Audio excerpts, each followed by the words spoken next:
एक राज्य से दूसरे राज्य में जाने के लिए ट्रेन को एक गुफा अंडर बाईपास के अंदर से होकर गुजरना होता था, जो कि एक घने जंगल के रास्ते पड़ती थी। वो खतरे भरी भूतिया जगह थी। वहाँ अकस्मात मौत के कई हादसे किस्से बन के रह चुके थे। ट्रेन अभी उस गुफा के पास पहुँची थी कि तभी अचानक से ट्रेन के ड्राइवर को एहसास हुआ कि कोई चलती ट्रेन के सामने कोई भूत आया था, पर जाते हुए नहीं दिखा। ड्राइवर चक्कर में पड़ जाता है। इमरजेंसी में ट्रेन रुकवाई जाती है। ड्राइवर ट्रेन से उतरकर खुद देखने जाता है कि आखिर क्या माजरा था। मैंने देखा तो कि कुछ काला साया ट्रेन के सामने आया, पर यहाँ तो किसी जानवर पशु की लाश नहीं है। कोई ट्रेन की रफ्तार के चलते मरता भी तो लाश तो होनी चाहिए थी। सोच में डूबा हुआ ड्राइवर पहले ही काफी डर गया था, पर किसी की मौत का जिम्मेदार नहीं बनना चाहता था। मुझे इस गुफा बाईपास के अंदर जाके देखना चाहिए एक बारी। भयभीत ड्राइवर अपनी सांस थामकर जैसे ही बाईपास के अंदर घुस के देखता है, बाहर ट्रेन में बैठे हेल्पर को एक तेज चीख सुनाई देती है। चीख सुनकर वो भागता भागता जाता है। वहाँ का नजारा देख के तो उसकी आंखें फटी की फटी रह जाती है। अरे बाप, ये तो ड्राइवर भाई की लाश है। मतलब वो चीख की ही थी। अरे भागो, यहाँ तो कोई शैतानी शक्ति लगती है। हेल्पर वहाँ से पैदल ही भागने लगता है और इमरजेंसी में कॉल करके मदद मांगता है। 12 घंटे तक ट्रेन और उसके पैसेंजर वहीं फंसे रहते हैं। पुलिस आती है और बाकी टीम मेंबर्स भी, पर किसी को समझ नहीं आता कि मसला क्या है।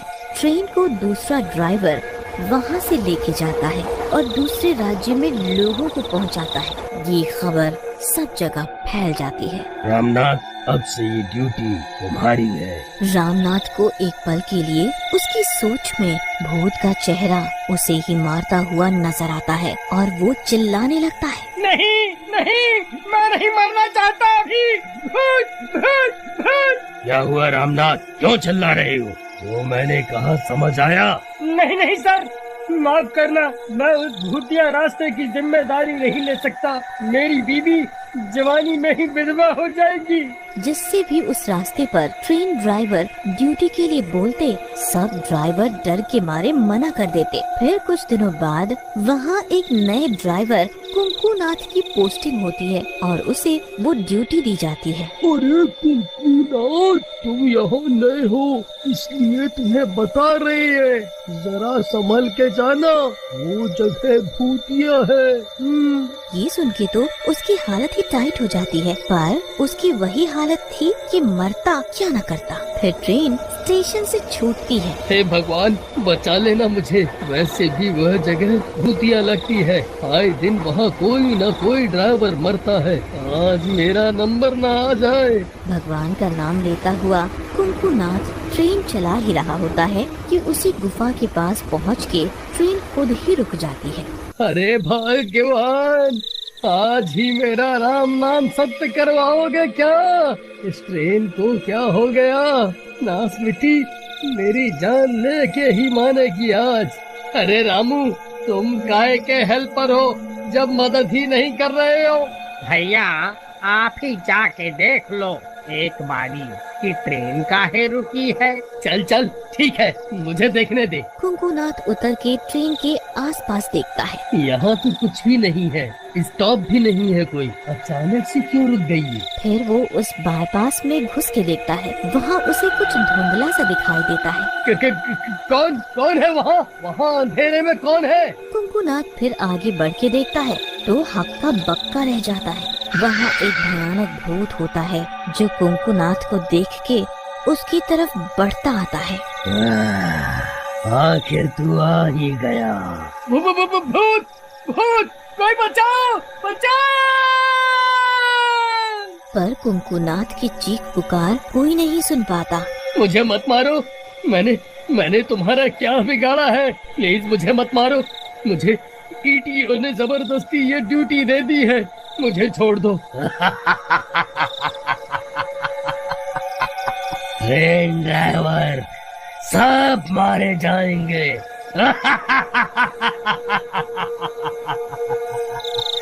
तुझे भी मरना पड़ेगा। भूत खौफनाक हंसी हंसते हुए अपने कदम उसकी तरफ बढ़ाता है और हमला करता है। इधर काफी देर बीत जाने पे अरे कुंकुनाथ सर क्यों नहीं आए अभी तक? बड़ी देर हो गई। फिर वो बाईपास देखने जाता है। सर, ड्राइवर सर, आप कहाँ हो? ट्रेन लेट हो रही है। कहाँ हो आप? ढूंढते ढूंढते वो गुफा में घुस जाता है। ड्राइवर कुंकुनाथ की लाश देख के हक्का बक्का रह जाता है। भूत ने इन्हें भी मार दिया। भूत भूत भूत! चिल्लाता हुआ रामू ट्रेन में वापस आता है और कंट्रोल रूम में फोन लगाता है। Hello hello, captain Ramu speaking. यहाँ उसी भूतिया अंडरपास में कुंकुनाथ ड्राइवर की मौत हो गई है। मदद भेजो। Over and out. सारे पैसेंजर्स अफरा तफरी मचा देते हैं क्योंकि ये खबर उन तक भी पहुंच जाती है। पैसेंजर्स उतर उतर के भागने लगते हैं। बचाओ बचाओ हमें भूत से। बचाओ हमें भूत से। बचाओ हमें भूत से। बचाओ हमें भूत से। भूत भूत। भूत भूत की आवाज सुन के भूत पिशाच गुस्से में आ जाता है और गुफा से बाहर निकल आता है। कौन है यहाँ जो मेरे हाथों मरना चाहता है? जो मेरे हाथों अपनी मौत चाहते हो? पैसेंजर्स भूत को देख के डर से चीखना चिल्लाना शुरू कर देते हैं। कोई यहाँ भागता है, कोई वहाँ भागता है। शोर मत मचाओ, मुझे मजबूर मत करो हमला करने के लिए। रामू ये सब देख रहा होता है। ये भूत ने अभी तक किसी को भी मारा क्यों नहीं? इससे एक बात तो साफ है कि ये भूत हमें किसी को भी नुकसान तो नहीं पहुंचाएगा। और ये चाहता क्या है? इधर स्टेशन हेड मदद लेके गुफा बाईपास के पास पहुंचते हैं। स्टेशन हेड अनाउंस करते हैं, देखिए, आप सब शांति बनाए रखें, कृपया भागा दौड़ी ना करें। पर जैसे ही उसकी नजर भूत पे पड़ती है उसके पैर कांपने लगते हैं और हड़बड़ाती आवाज में बोलता है, अरे भूत भूत कहाँ से आ गया?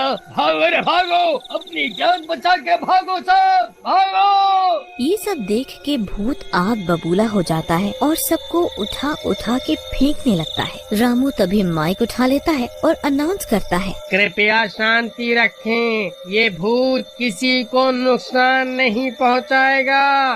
भूत जी, आप भी रुक जाइए। रामू की आवाज सुन के सब शांत हो जाते हैं। फिर वे भूत से बात करने की कोशिश करते हैं।